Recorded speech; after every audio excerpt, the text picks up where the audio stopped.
me about it. Come on, let's talk about it. Change up the things you see. Open your mind to possibilities. Find your power, passion, and your purpose. You know it's time for you to walk in greatness. Let's murder mediocrity. Slay your goals, live out your dreams. Right now. Inspirational perspective.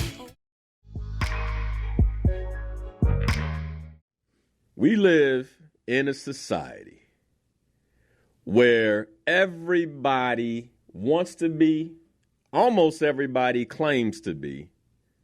I mean, it's the kind of, I'm a boss, bro. I'm a boss. Somebody ever say that to you, Titus? I'm a boss. Oh, absolutely. Say that to you all day? On a scale, this percentage-wise, just in case your friends are listening, don't call any names. Percentage-wise, how many of the people who claim to be bosses do you think really are? On a percentage-wise, the number of people who claim to be bosses. I'm going to get into, just in case somebody's listening, like, what does he mean by a boss? Is he talking about someone who has people working for them? Because, a lot of these folks don't. That's true. Right? But I'm a boss. On a percentage basis, how many of these folks really are bosses, as you know it? I'll say maybe 3%. 3%. 3%. Ade, what about you? I was gonna say 5. 5%? Yeah. Okay. So everybody, so basically you guys are with me this morning when I say everybody wants to be a boss, and very few really are. Now, I have to take some accountability this morning. I got to take accountability because a listener who I believe listens on a regular basis made a comment on a phone call last week and told me and the listening audience, you all might remember this, that our community does not need leaders. They said this. This came out of their mouth. You recall this? Oh, yeah. Okay. Now, I shared a little something after the phone call, but, often I'll listen to the show, later that Sunday, critique myself or, things like that. Think about what I maybe missed or what I could have said differently, etc. And when I heard that, it made me cringe. And I thought, how could someone who I believe listens to me every Sunday say something like that?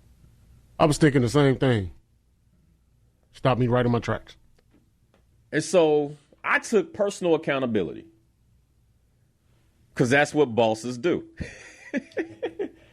Right? Because if everybody else thinks they're a boss, I think I'm a boss too. Right? And I'm going somewhere with this. I took personal accountability. Like, man, you have really, really missed the target if someone listening to you can say that. Now, I looked at the Facebook comments, etc. People were like, nah. So a lot of people who follow me on Facebook, like they didn't agree. But overall, I don't think there was enough consternation, enough, like to me, it should have been like, oh, I can't, And so I really started thinking about, man, okay, how often have I talked about leadership on this show? Like leadership. Now, if I were going to look at it very deeply, I would say every week. Right? But I talk about it in terms of self-development, in terms of, that's right, Karen. Karen on Facebook said self-mastery, right? Mastering oneself, because that is the first line of leadership. That is the absolute first line of leadership, like the ability to lead myself. However, there's also the component where if I have responsibility for people, there are particular competencies that I should be bringing into the space of leadership. And in particular, if I have people who are looking to me in some capacity, it also brings on an incredible responsibility. And so I was thinking about this, and I'm like, man, this is, by the way, you all, like, leadership development is a huge part of what I do day in and day out, Monday through Friday, right? Let's say Sunday through Friday, because I really see us as leaders, and it's like leadership development. But I don't know that I've been like very, very vocal about it from a leadership, like the word leadership perspective, or being a boss, as I call it in the topic on Facebook, because, you know, got to make the people want to watch, right? If I put why leadership matters, you scroll right past it, right? Because there's something funnier beneath it. Isn't that crazy? Like, so it's not crazy. It's how it's designed. It's designed to. So let's think about this, because one of the first concepts of leadership is vision. I'm getting ahead of myself, but I'm going somewhere, because somebody, you need to listen to this. You need to listen to this. Vision. If you don't, I say it all the time, but if you don't have vision, almost anything in today's world will take you away, because almost everything is dopamine charged. Somebody's like, well, what's dopamine? Dopamine is a chemical in the brain that fires off. It makes you feel good. And that's what scrolling through Instagram, you get, crazy dopamine hits, because you get to accomplish the goal of discovering something new almost every second, right? Ooh, that's new, you know. And the human brain isn't necessarily designed for that. So you get dopamine overcharge. Now, I was going somewhere, every Sunday through Friday, Sunday being this show, right? Monday morning, or Monday afternoon, really, because I try to take Monday mornings, slow. Then Monday afternoon, I begin having conversations with leaders. And these aren't folks who have to go out and claim that they're a boss, right? Like, these are real life bosses with millions of dollars on the line, who are responsible for billion-dollar companies like Fortune 500. And I don't often do this, right? But I just feel like I need to set a certain level of credibility to start the show. Like, these are Fortune 500 companies, and I'm not talking about in the 500s. I'm talking about in the 100s, 200s, where I'm working with leaders from these type of companies.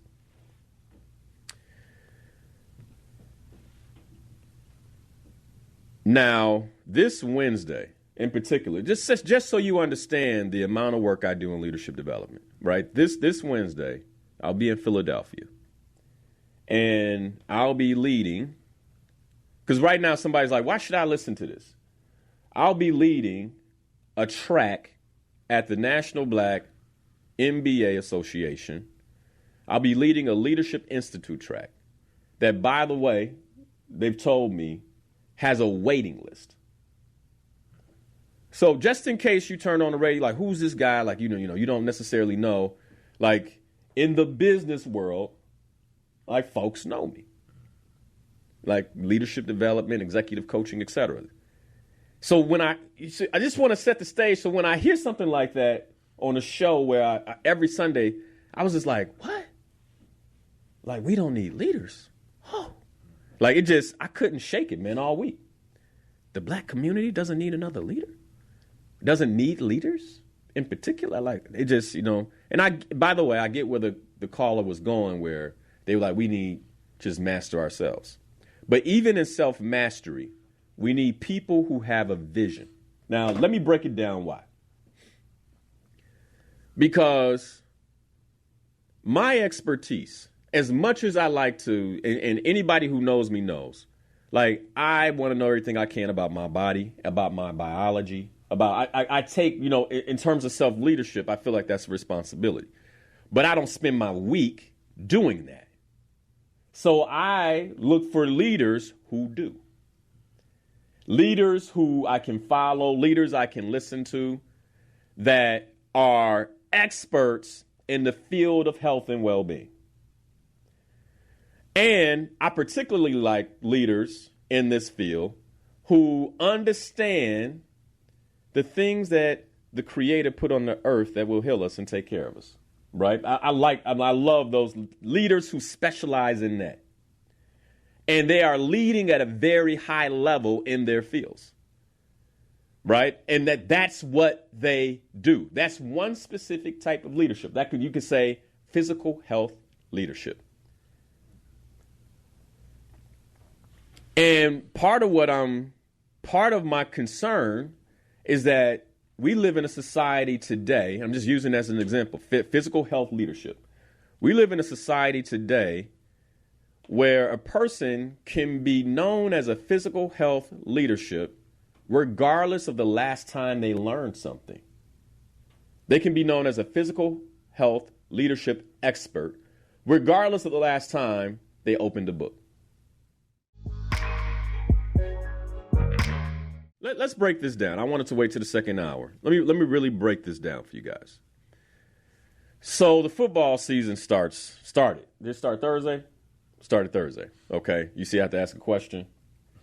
Somebody's like, how does he not know?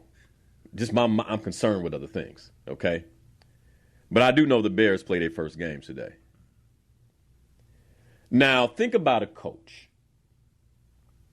Would you call a coach a leader? Yes. Yeah? Would you call a coach a leader? Would you say that coaches are the best leaders? And when I say best leaders, I'm not trying to knock sports or anything like that. But would you say that some of the best leaders come out of sports or that they come out of the business world? Do the best leaders come out of sports or do they come out of the business world? Both. Both? But if you had to choose, which would you say is more difficult, like a more difficult environment to lead in? So if a person crops to the top, they are probably like the best leader. Which is the most difficult environment to lead in? Sports or business? I would say Business? probably business. Okay, both of you all say business. All right, so let's break this down. You're right. You're correct, by the way. Now, let's break down why. And I really want us to get this because, somebody would say, Linnell, why don't you know? Like, why you got to ask Titus if football started Thursday? Well, I'm obsessed with business leaders. Okay? I'm obsessed with business leaders. Like, that's something that interests me at a very, very high level. And part of it is because I believe that business, like great business leaders, are the best leaders you're going to get. Hey, and no shade to, the great coaches of sports out there, the Woodens of the world, the Greg Popoviches of the world, Now, I was going to say Greg Popovich's name next because of the fact is that he started off as a manager in sports and then became the head coach and stepped down from his managerial business role to become a coach. That's right. So that's why I was saying I think it's kind of a bit of both. And look how he quickly became one of the best. I believe if you took a business leader, like one of the top Fortune 500 CEOs, and you put them in any sport, that they would quickly float to the top in terms of their ability to lead that team or coach that team. Agreed. Because they've already, if they're one of the top leaders, they've already acquired the skills necessary for execution. And let me help you understand the difference between why I say business leaders are better, in terms of leadership, are better than sports leaders or coaches. Like business leaders that get it are always better. Here's why. In sports, if you're a leader, you have the comfort of leading a team or coaching a team towards a goal that never changes. It never changes. If you're on the basketball court, you got a 3-point line, you got a 2-point, you got 2 points. There's a certain way that the spectrum of the court never changes, right? the measurements, the free throw line will always be where it is on that court. The 3-point line will always be, they back it up, but they'll let you know first. They won't do it mid-game. Right? They'll let you know in the middle, like when the season, off season, you can create your whole philosophy around it. It just won't change on you. Right? Today, the first kickoff in football, the rules won't change. A field goal will be 3 points. Like, the rules won't change. And so as a leader in sports, then I get to create a strategy in an environment where nothing changes. Right? But if I'm a business leader, Titus is chuckling. Right? If I'm a business leader, that means I'm leading a team in an environment where everything is changing all the time. And there are no rules. My competitor at any point can develop something that gives them the edge. And I have to be ready for that. Not just today, but tomorrow. Right? Not just 2023, but 2024. If I have great results right now, I get just a little time to celebrate that because I have to be thinking about results tomorrow. I have to be thinking about results next year. This past couple of weeks, I've been listening to my clients' earnings. A lot of them are in retail. And the earnings aren't good. So these leaders, they're trying to figure out, how do I lead in an environment that's changing so quickly? Everything is changing so fast. And I really want us to put ourselves in this context as individuals. Because if you don't believe the world around you isn't changing as quickly, right? How you think about your health, how you think about your emotional fitness and your mental health, how you think about what you need to know, what you need to learn, all of that is changing every day. You got to stay on the cutting edge. Why? Because as an individual, you are running a business. This is why when I heard the comment, I said, oh my goodness, Linnell, you dropped the ball. You've dropped the ball. You've been, what use is the 12 universal laws if we don't understand that we are leaders and we need leadership? I need leadership on a very personal level. I need leaders who can point me in the right places in terms of my physical health. Point me in the right places of, hey, here are the things you should be thinking about and learning going into 2024, 2025. I referred to myself as a boss earlier, partly because that's what I do. Every Sunday I say, hey, watch out. Look up. Here's what you should be thinking about. Watch what you eat. Here's how to navigate your relationships just a bit better. Are you thinking about your money? Are you clear financially? What about your spiritual journey? Right? And it can sound like, yeah, right, if you're not, oh, he's talking about what he always talks about. Let me see what's on Instagram. If you're not tuned in to how important it is to be led. I said it once before, very seldom do I drive with music. Let me tell you, all the bosses I know, very seldom do I get into their car and the music is blasting. The latest hit is on. Very seldom can they even tell me what the latest hit is. Yesterday, my brother, Attorney Fenton, he sent me a DM on Instagram. Do you think it was of a supermodel? It was of a podcast. Hey, here's something you should listen to. Here's something that will broaden your perspective. leadership. I need leadership. I need Brother Fenton's leadership. Why? Because he is an expert and an attorney of law. Do I talk about law? Am I an attorney? Should I try to be? Should I try to be at this point in my life? Should I try to be? Or should I allow myself to be led in this category of my life? I say you should be led.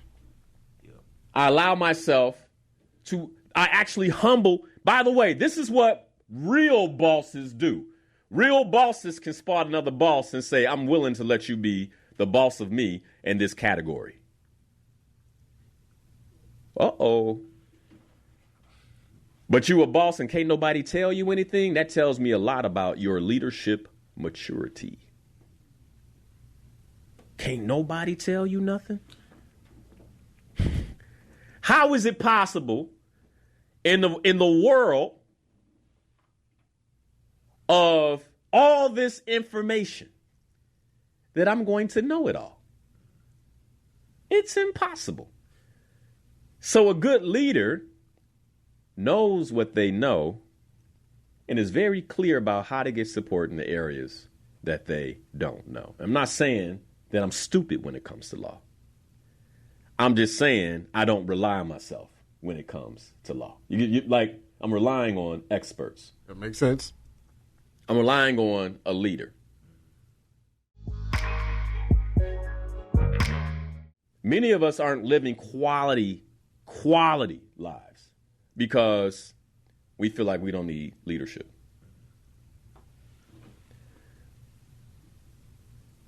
When I walk into someone's home, I'm like, this is different. Like, and I think I have a nice home. I say, oh, this is different. Do you think I submit myself to the expertise they have in quality of life? I'm like, oh, I can learn from you.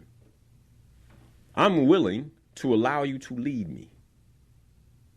Leadership. Now, here's the tough part. I'm going to be sharing this on Wednesday with the leaders, the executive leaders who will be at the National Black MBA Association. If you're one of them, man, thanks for tuning in this morning. Think about this as the prequel. Now, here's the concerning part. And I think this might be why the brother shared what he shared. We don't need leaders. I think we've become disenfranchised with leaders because overall, so few leaders are effective. As a matter of fact, there's been research done on leaders in North America in particular. And the stats say that only 11%, wrap your mind around this, only 11% of leaders in North America can be considered effective. 11%, bro. That means 1 out of 10.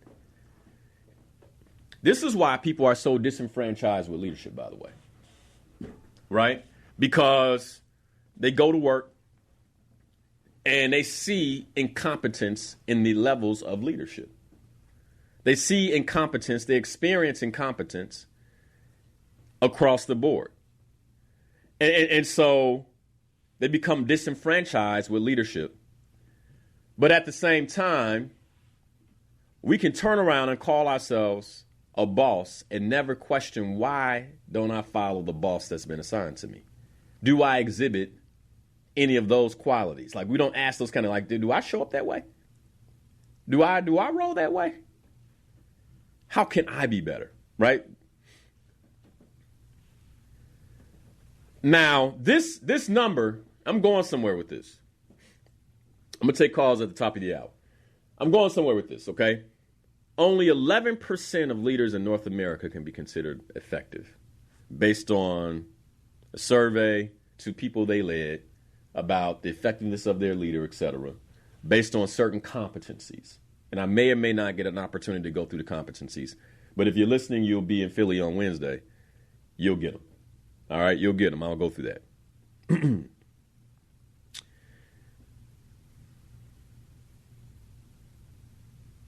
Now, 11% of leaders in North America can be considered effective. Now, there was no race line. There was no ethnicity line. They looked at leaders. Now, the reason why this concerns me, because in the black community, there is this thing called, well, not just the black community, in the world, there's this thing called executive function. All right, this is a particular mental capability that is typically determined by the level of trauma you experience as a child. Executive function. Now, executive function is your ability to strategically plan your next move. And what does a leader do? They strategically plan the next move, right? And so when you've had certain levels of trauma, you don't necessarily have the ability to strategically plan your next move. Well, who has, in terms of communities in the United States of America, the most trauma? Like, I really want you, I'm going somewhere with this. Like, who has the most trauma? I would say overwhelmingly the black community has the most trauma. So if across the world, I mean, not the world, across North America, only 11% of leaders are effective. And then you mix in the trauma of the black community and you look at the effectiveness of our leaders. Does it go up or does it go down? Does it go up or does it goes down, right? Because many of us don't even have executive function. Let me help you understand what I mean by executive function, okay? So I do some work for different nonprofits. So I will coach leaders who normally couldn't have a coach or normally couldn't afford a coach. And one particular leader, that nonprofit, they called me up. They say, hey, we have this brother. They ain't say it like that, but you get my point, right? We got this brother.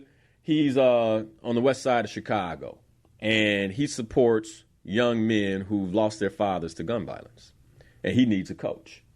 We want to know if you can coach him. I said, well, tell me a little bit about him. Well, he himself lost his father to gun violence as a young child.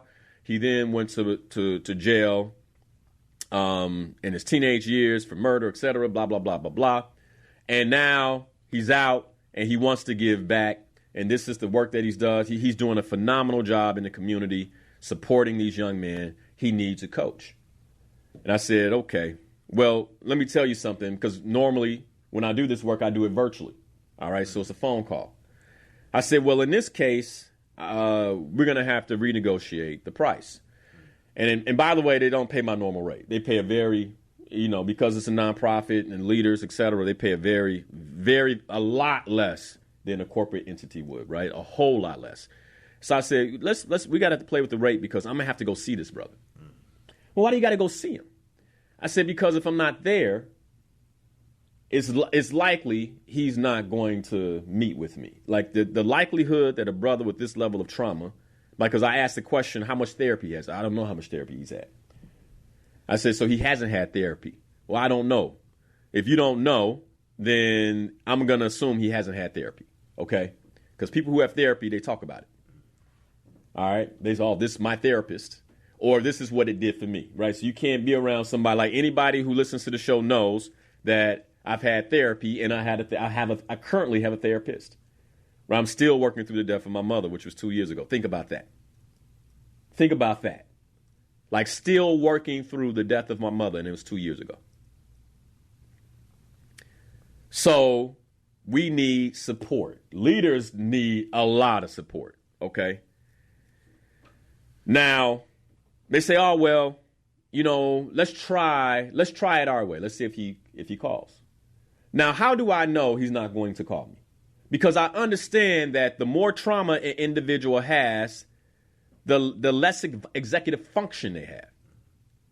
All right, and this is what's happening in our community. If you ever wonder why your cousin can't seem to follow through, it's because it takes strategic planning, and when you've had high levels of trauma, then you suffer in the area of strategic planning. And leadership requires an individual that can strategically plan.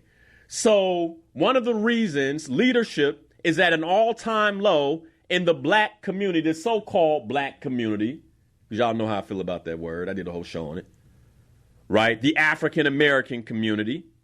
The reason it's at an all-time low is because there are very few of us that are even in the area or the capacity that where we can powerfully lead.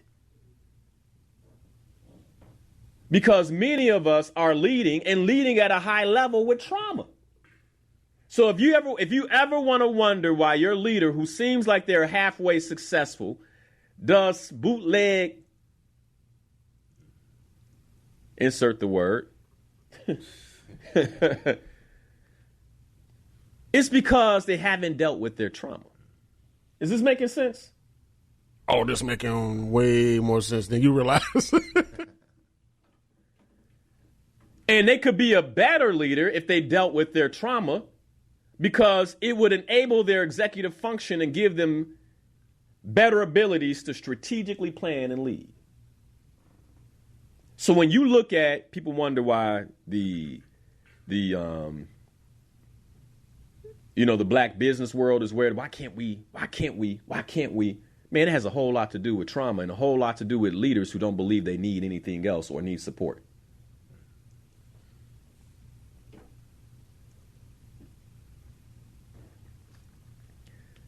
And this is the big difference. And the leaders who are actually really good, they question how good they are. Hey, Linnell, I just need you to take a look. Isn't that interesting? So the folks that want to be bosses that really ain't bosses don't want no help. And the ones that are bosses and really good bosses can't get enough help. Fascinating. In terms of how the brain works, you have the prefrontal cortex. What happens is trauma begins to wire you in a way where you rely on the amygdala, the flight or fight part of the brain, versus the neocortex. When stress happens, you rely on the amygdala versus the neocortex. The neocortex is the strategic part of the brain. The strategy part, the part that can think you out of tough situations, the part that can actually create a plan when you're afraid, if you can get blood flow there. But when you've been trained as a child through trauma to only respond to the amygdala, then as an adult, that's all you know how to do. All this takes training. It takes training. To think and hide. Why do you think the Army doesn't take a person off the street and send them to war? They'll freak out. The mind and the body has to be trained how to think under fire. So what do? They put them through training exercises. Bullets flying over your head, you got to go this way. But, they put them through training exercises so they can actually function and think from the neocortex in tense situations. This is why so many people fall out of Navy SEAL training. They can have the physical capability, but they may not have the mental capability, which all comes from the neocortex. All right, so in our community, we have a lot of people who are thinking from the amygdala. So then when we have people who come up as leaders or so-called leaders or who we point to as leaders, if they don't have this training, if they haven't dealt with their trauma, then they do the same thing. In tense situations, they will lead from the amygdala, fight or flight, versus strategically. And the sad part is they have people following.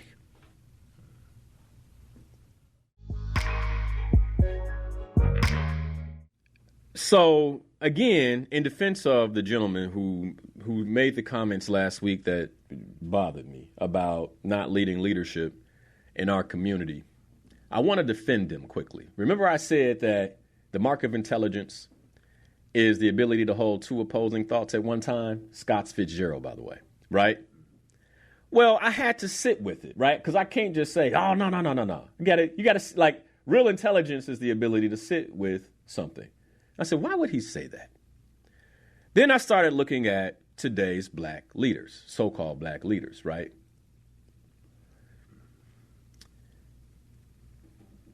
In particular, the latest, the former president, Barack Obama. Many of us, that's like being married to somebody and then them passing away and you finding out all the stuff they did while y'all was married. Like, you loved them while y'all together. Like, oh, I just love my wife. And then she passes away and, you know, you're in the closet, you find a little box. You're like, what? She was with Titus? She was with our dad? She did what? That's our relationship with President Obama, right? For most of us, it's like, oh my goodness. So then fundamentally, it's like, that's a black leader. Now, I don't believe in blaming anybody.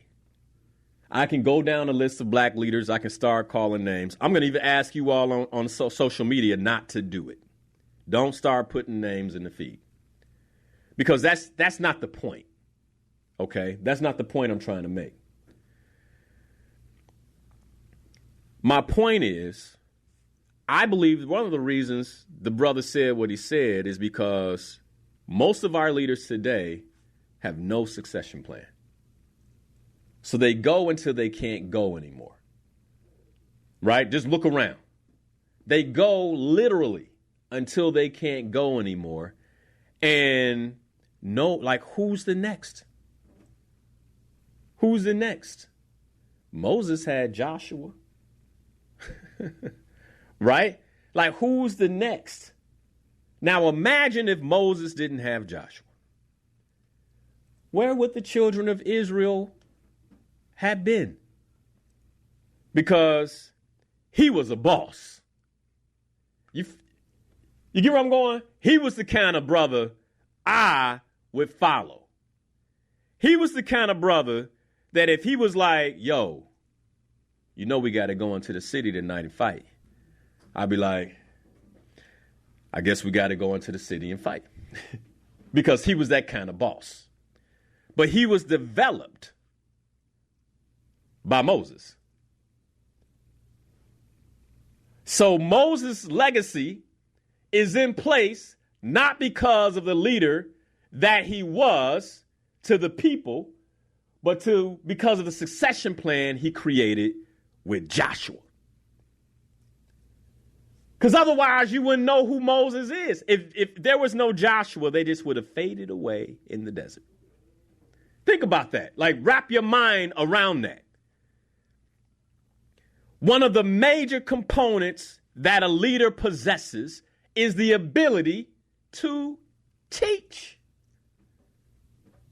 The ability to teach other people how to lead. A great boss knows how to teach other people how to boss up. So to get ahead of myself, one of the ways you choose a leader is that they already are teaching you how to be a boss. They're teaching you to question them and be a boss. That's good succession planning. That's great succession planning. So then when you look at our community, it's like, man, there's a lack of succession planning. And the reason I believe there's a lack of succession planning is because our so-called leaders lack vision. Because leadership requires vision. I hope you're writing this down. Anybody that's a boss, anybody that's a self-proclaimed boss or leader, like leadership requires vision. When you think about leadership, leadership requires the ability for an individual to see the big picture. Now, and here's the thing, not everybody is blessed with that skill set. Not everybody is called to see the big picture. But the big picture calls us as leaders to influence change, to prepare for the future that is envisioned. So,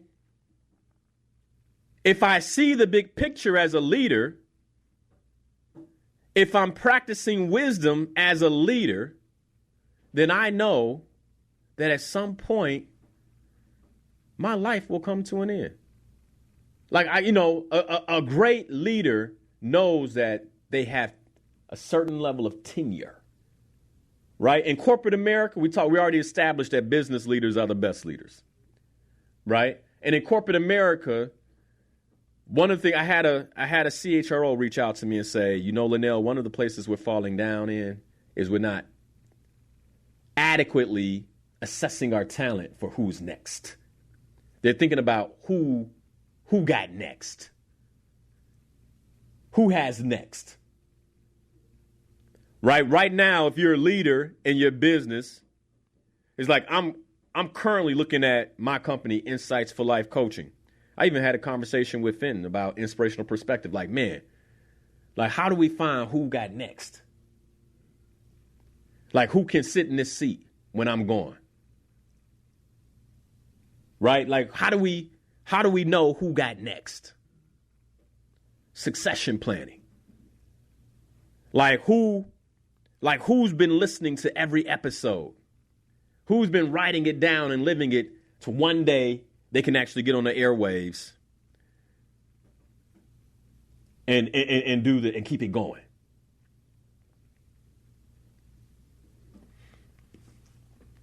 Succession planning. So this requires, leadership requires succession planning. Leadership requires vision. And leadership is about inspiring others to believe in a worthy cause. But in order for me to get you to believe, you got to know that I'm taking you somewhere worth going. You got to know that I'm taking you somewhere worth going. Anybody that knows me well knows that part of my vision is to actually experience and live the restoration of the African community. That's why I do what I do. It's why I get up every Sunday. It's like, what else can I give? What else can I teach that will somehow find its way like water into the cracks and begin to move and remold how we think? What else? What else can I? And during the week, I don't have time to listen to what's number one on the bill charts because I'm trying to find or listen to that element of wisdom, that element of knowledge that I can share. Like, it's a mission. I have a vision that has me on a mission. Check this out. You all know who Robert Smith is? You know who Robert Smith is? Titus, who is Robert Smith?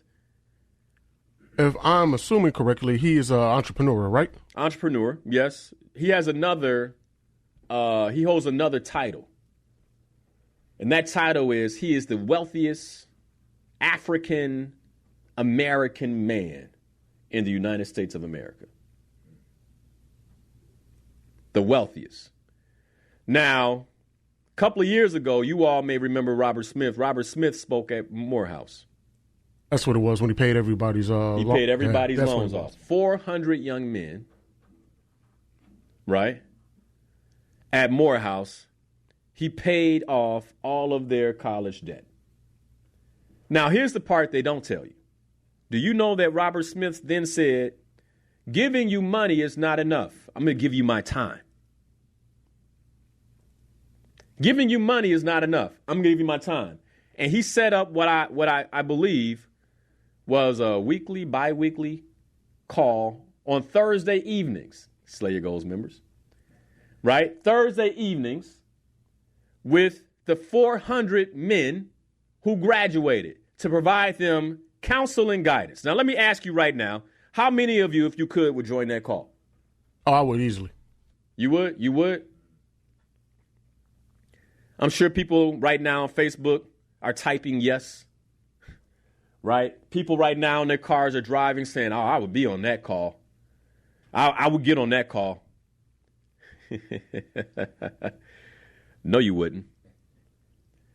Oh, somebody's saying, you don't know me? No, let me tell you. Guess how many of these brothers? This is why I'm saying you wouldn't. Guess how many of these brothers get on this call? I would say maybe a third. What do you say, Ade? Man, you said 400? 400. Man, about 50. About 50? Yeah. It's less than a third, Titus. Though, I mean, I want you all to understand the state of our community. I want you to really get this. This is why this show's not viral. Look, Fenton was in Ghana. He like, man, Linnell, how do we get you? I'm like, Fenton, I don't know. You know, like, I would love for that to happen. But there's something about our community that if it's free, it ain't valuable. And see, the problem with this show is that it's free. Yeah. You follow? That's one of the major, if I had one complaint about this show is that it's free.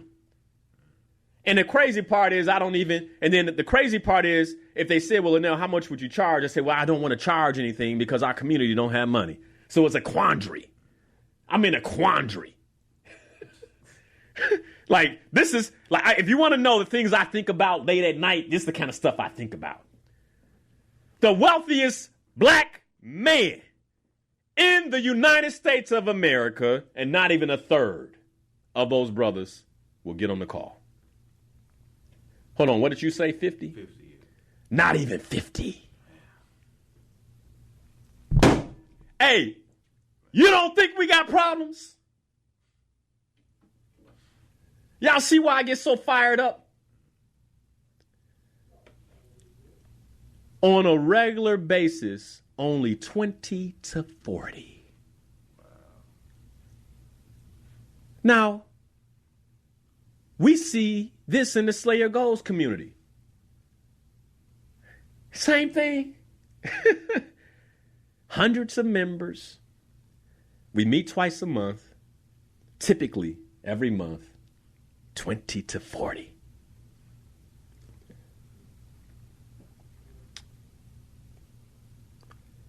This is why the first level of leadership is self-mastery. Whew. And then you wonder why we are where we are. Can you imagine? Oh, I wish I could be on that call. I mean, you know what I'm saying? My screen might be off. I might have rain in my arms. I be listening, though. I be like, Pam, write this down. You get where I'm going? Whew. Every Sunday I come on the air. I've been coming on the air for 10 years, talking the same stuff. There will be people who join and say, man, this changed my life. This is valuable. They won't be back next week. Why? Because it's free. We have a tendency not to value free. Even if it's invaluable. The same thing plays out. You know, I've seen it in the studies, man. You know, the award-winning violinist can play in the subway. People walk right past. Only a few will listen and say, she different. You get where I'm going? Like, most of us are so caught up in we're moving so fast that we can't even hear quality. We can't even sense, like, I really want you to, we can't even sense quality. Like, wait a second. That violinist there ain't. I don't think they're playing to make $1. I think they already got dollars. You can't be that good and not have money. You get where I'm going? Yeah. Oh man, help us, help us, help us, help us, help us. Here's the reason leadership is so important. This is why leadership matters. Because we all have different skills. We all have these different capabilities, these different gifts, these different talents, these different purposes. And a leader has the skill set that allows them to not only see the big picture, to not only influence change to prepare for the future, but I'm going to put this in the Facebook chat because I want you to have, this is the definition I wrote for leadership last night after thinking about this all week. Leaders support a group by bringing different people together to work towards a common goal while tapping into the specific talents of the people in that group in a way that pushes them to do their work with an excellence that was unmatched before the leader came. Like, we can spend the rest of the show analyzing that. We might, because you know what? I believe that God's going to give me the time. When I say the time, like I can come back. I believe the Creator is going to allow me to come back and finish teaching this. Okay? Now, leaders, why leadership is important. Leaders support a group by bringing different people together to work towards a common goal while tapping into the specific talents. What is a talent? God-given. While tapping into the God of the people that they lead in that group. Now we're beginning to understand how important leadership is. Because a leader is not a God. A leader's job is to mine out the God in you. And that takes humility. That takes wisdom. And this is why folks like, we don't need a leader, because we just don't see enough leaders with wisdom and humility. That's all, right? So then I question whether they're really leaders. I think we have a lot of leaders who are managers. We got a lot of pastors who are managers. They're not really pastors. They're just managing the church. We got a lot of community folks who are supposed to be leaders. They're just managing the community. They're just managing the effort. Because a leader will support a group by bringing different people. See, a leader doesn't need diversity and inclusion training because they're already bringing in diverse people and being inclusive. Okay?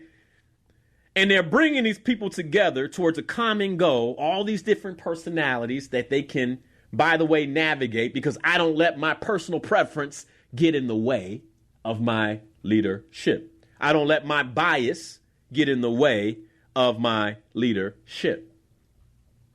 I'm working them towards a common goal as I'm tapping into the specific talents. Now, what does that require? It requires intimacy. Ooh. Leadership requires intimacy. Because the only way that I can identify or know a person's talent is that I have to become intimately acquainted with that individual. In the business world, one of the biggest barriers I see to great leadership is a lack of love. I was in a session with a group of leaders considered the best leaders in the world, coming together for leadership development. And one of the questions they were asking is, what do you believe leadership requires? And it was getting towards the end. People were tossing all those things. And I just wrote down love real big on my page. And finally, I'm like, let me put my hand up because I don't think anyone's going to say it. And so I put my hand up. And then right before me, it was a gentleman. Got a good heart. You know how you meet somebody like, this brother's got a good heart. He said, well, I think it requires love. I just clapped my hands. That's it. That's it, Charles. That's it. Great leadership requires love. Oh, you a boss? Now, I do have a question. Is that love for the job or love for the employee? Can you break that down a little more? All of it. How you going to lead somebody in a capacity or a business that you don't love and inspire them and motivate them? You get where I'm going? Like that business has to in some way excite you. Otherwise, you're in trouble. If you're selling something that doesn't excite you today, you better move on. Ooh. Happy to say it on Facebook, the Yahshua way, the Jesus way. Love. What makes us think we're going to get away from that? What makes us think that the most compelling leader of all time says it all starts and ends with love, and that there's going to be anything that gets away from that? I would say money. Yeah, okay, money. Money comes and goes. Where's Kodak? Where's Blockbuster?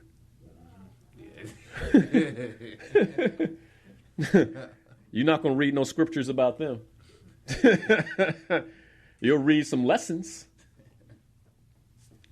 Love. See, because when you love the people, there's intimate connection. And when there's intimate connection, you begin to see their talents. Right. This is another thing that, watch out for the boss that's like, I'm self-made. I did it myself. I don't know if I would follow that person, because guess what? You can follow them for 20, 30, 40, 50 years and give your life to them. And in the end, when someone asks, did you have any help? How did it go? I did it myself. Your name ain't going to come up. I did it myself.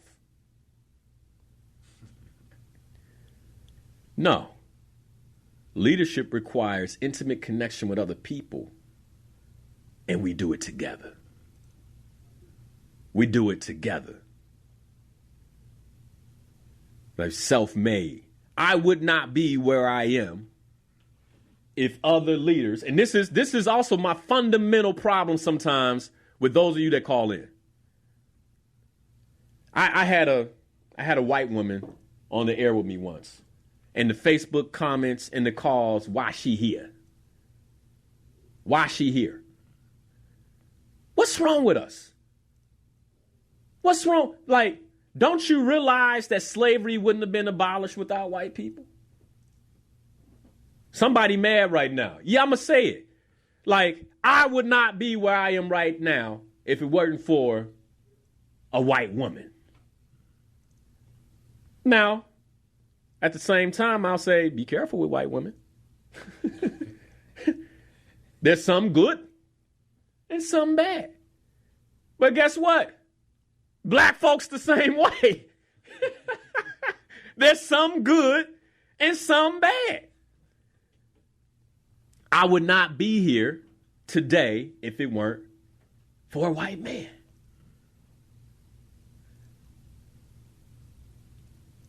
There were particular people on my path that saw talent. This is where I'm going.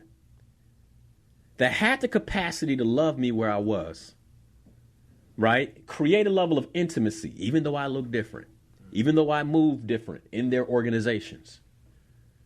And say, there's a talent, let's develop it. If you don't know me, you just listen. Like, I grew up in corporate America. Okay? So they developed that. They say, I'm going to give you a shot at being a leader, Linnell. Even though I know you don't know much about leadership.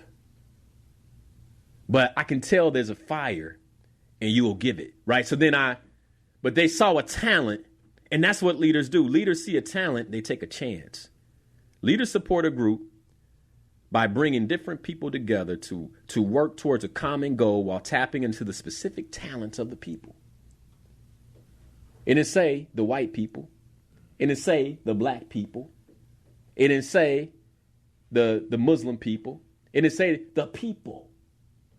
This is one of the, I honestly believe it's another reason our businesses don't grow, because we like, I ain't hiring nobody else but us. And I'm telling you right now, my business don't function like that. Some of my best coaches don't look like me. Right? Oh, I need you to go into this organization, coach this executive. They don't look like me. I know they're going to get the job done, though. Because why? I've distinguished the talent.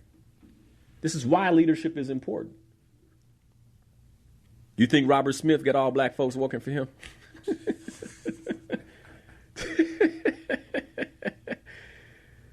So, and let me tell you, if there's a white business with all white people working for them, then they in trouble too. Ain't no difference. They in trouble too. Leaders support a group by bringing different people together to work towards a common goal while tapping into the specific talents of the people, which requires intimacy and love in that group in a way that pushes them to do their work with an excellence. Why do people, like, it pushes them to do their work with an excellence? When somebody loves you and they say, I just need, think about the level of work you will provide them. Right now, there's a leader who basically was like, hey, I want Linnell on the team in corporate America, Fortune 500 CEO. I want Linnell on the team. I'm sure some of the people can't figure it out. Right? They can't. Why does she want this black guy on the team? You know why? Because we have an intimacy. We have an, and don't not nasty. Like, you know, people, y'all get like, it's clean. It's clean. A leadership intimacy, right? She led me at some point. She trusted me. She identified my talents. She saw the talent. She's seen it develop over the years. And she knows that if I work for her, I'm going to provide excellence because of the intimacy of the relationship.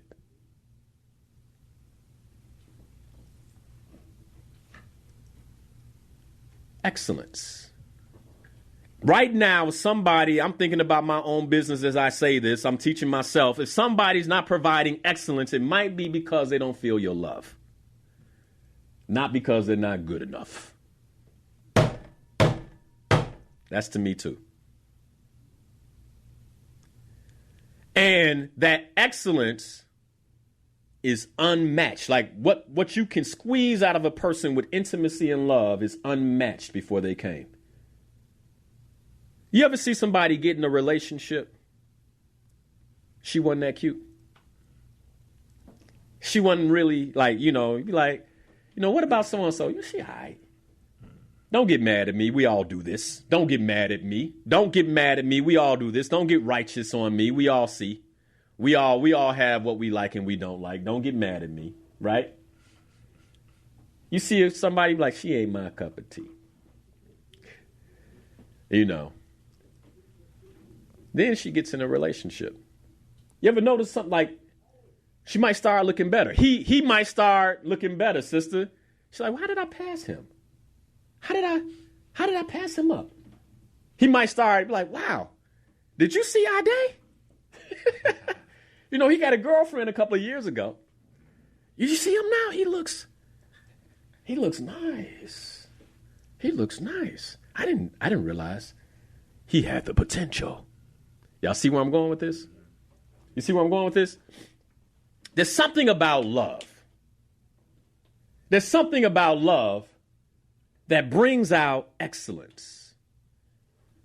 This is why, brothers, you keep your hands off a married woman, because that man she married did that. This is why, sisters, you keep your hands off a married man, because that woman did that. You're attracted to somebody else's love. Love has a way of making someone look good. So then you take a leader's love has a way of helping that person move with an excellence, perform with the excellence that is unmatched before the leader came. That is leadership. That's leadership. And if you are not better as a result of following someone, if you don't, I'm going to say it, if you don't feel better, if your health is not better, if your relationships aren't better, if you don't look better, if you don't have more, it might be time to stop following.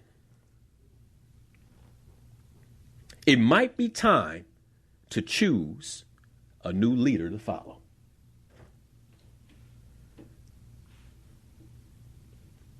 One of the things that really gets under my skin is when I hear about leaders who take advantage of the people that follow them.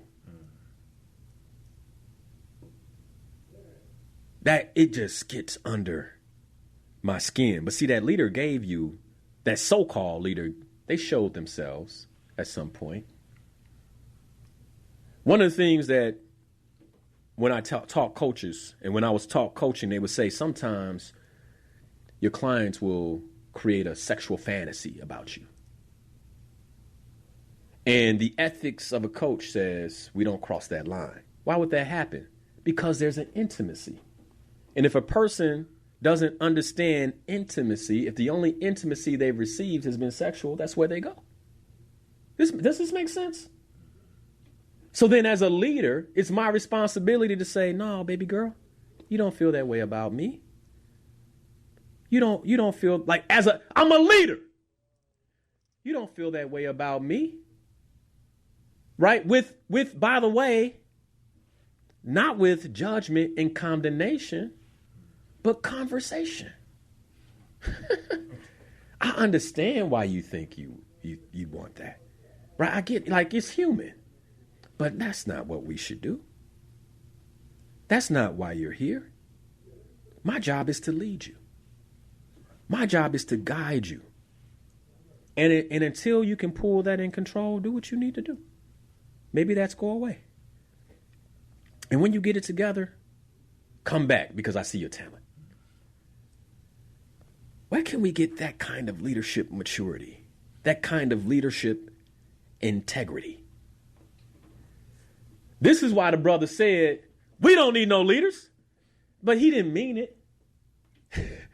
He was saying we don't need what we got. We need something fresh and new. I'm changing it for you, bro. We need something fresh and new.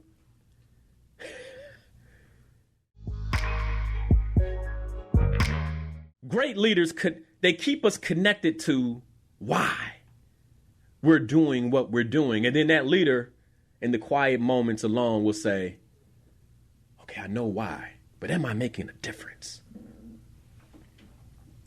Am I making a difference? Leaders support us with connecting to our individual potential and the collective potential of the group we belong to.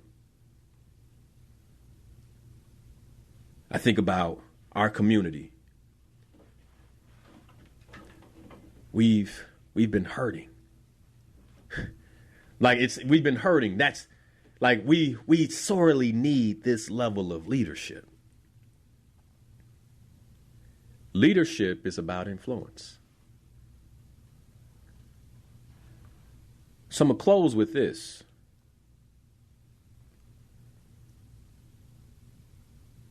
If you have influence,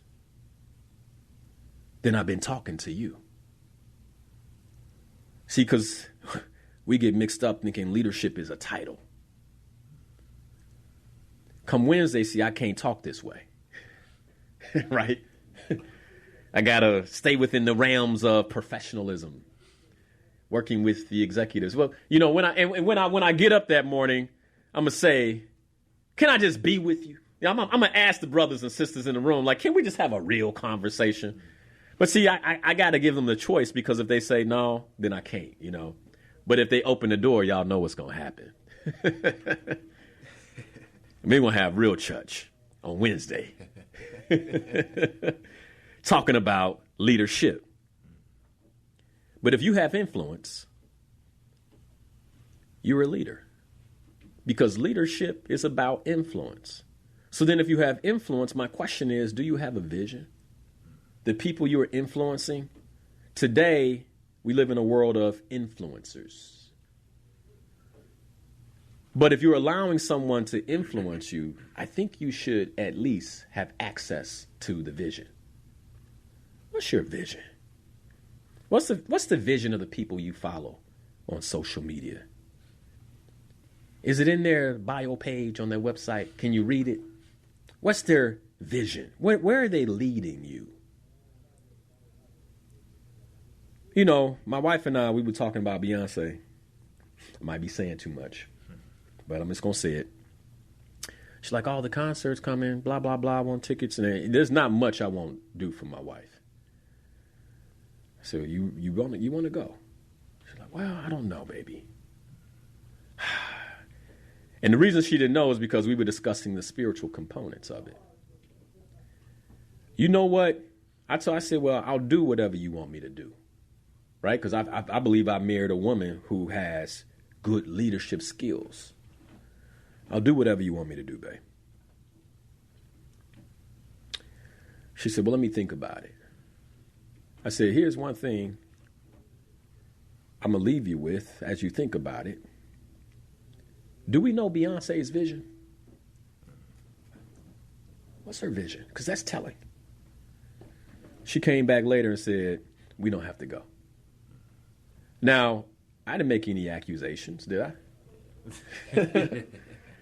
I'm just saying, when it comes to who I'm going to follow, I'm going to ask, what's the vision? And if the vision's not clear, then I'm not quite sure I need to be following. And this is the level of discretion I believe we need. We don't realize that we're at war. Who's your leader? Who's your general? Who's giving you the orders? Do you even know? And are they qualified to be called leader? That's all I got time for today. I got a lot more notes. Whew. I hope we get this. I hope we get it. I hope we get it this Sunday morning as many of us travel to our leaders. I hope we understand. There's some good ones out here. I hope that's where you're headed, to a good one. Hey, my inspired peoples. Linnell Harris here, certified ontological coach and trainer. I'm so excited that you're watching the channel. By the way, did you know you can catch the show live at 7 a.m. to 9 a.m. every Sunday morning? You can. All you have to do is go to my Facebook stream, Coach Linnell Harris, catch the stream live, or you can listen to the radio show via iHeart at WVON 1690 AM. But since you're here, if you love the content, I ask that you share it, like this particular video, and subscribe to the channel. I hope you're having a great day.